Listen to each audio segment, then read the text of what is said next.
Agile concepts. So what we have is a product backlog, which prioritizes features list containing short descriptions of all functionality desired in the product. You have a sprint backlog as a prioritized list of tasks or work the team commits to delivering for the sprint. And you have every day you have a daily Scrum meeting, which is every day at a set time, and it never changes. I mean, reality really is that it can change because other things pop up, like mandatory meetings or what have you. But again, you try to keep the cadence the same, don't skip them. And then every 2 to 4 weeks, you have a retrospective about that, and then you plan the next sprint, going through that backlog and getting that work done. And at the end of the 2 to 4 week time frame, you have a potentially shippable product, and it's in an increment. And basically, it's a deliverable or incremental and demonstratable reviewable work. So basically, at the end of each sprint, you should have something that you've built and it's done. So for an infrastructure PM, what that really means is that what we do is we plan our server builds in 2-week functions. So we say, well, we're going to build a Windows server that's a web server. And so we say, traditional project management, you would have a list of tasks that need to be done, and then you have an end date. So what you do in a sprint is you break up those pieces into user stories and then tasks within those.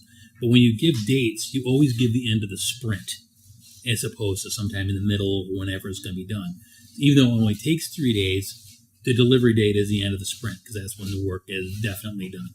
And that's when it's accepted. So at the end of that sprint, you would then say, oh, we have a built server. For pieces that take longer than that, Oracle builds, some of those that take a long time, building a physical server build, putting in the data center and all that. What you then do is you break up the increments or features down. So what you do is you say, well, we're going to get this piece of the Oracle build done this time. We're going to get this piece done at this time, and you break those down into into features. And then within those features, you would then have user stories for each of those pieces. And sometimes it's repeatable. Sometimes it's the same work over again, because sometimes it does take multiple weeks to get the work done. For instance, if you're going to do a test over a month, that's 2 sprints. So what you do is you create 2 different features, and then you create user stories for each one of those 2-week increments. And then that's how you would get that done. And you would have, when you build the user story, is you state that the user will be able to go do this and we'll get this far. And then you build the next one. Because we do understand that, Agile, a lot of these were built for software development. We could build a 2-week piece of software. Sometimes these things take a lot longer.